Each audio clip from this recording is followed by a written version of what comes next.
kama koro ne giuso kong maromo shillings bilion 109.4 e kinde makamano. Jatatije mar EABL Jane Karuku kata kamano ne ogolo ywak ni osuru ma igolo ewi mwandu no osemedo pek ne Ohala, kama koro kwayo piny owacho mondo ket lwasi maber ma ok bi medo osuru ewi mwandu no kinde ka kinde.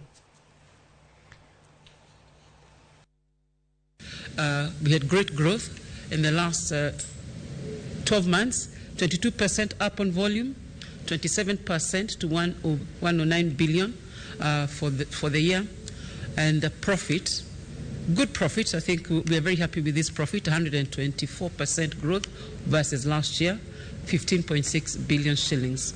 And we are giving a big dividend, like Chair said, the highest we've seen from the history that we know, to 11 shillings. So I'm sure the shareholders will be happy with that. The macro environment where we are operating from COVID, and before COVID was over, we have the Ukraine crisis, petrol prices, drought. There is a drought going on, crop failure across East Africa. But we've managed to weather this storm and even done better.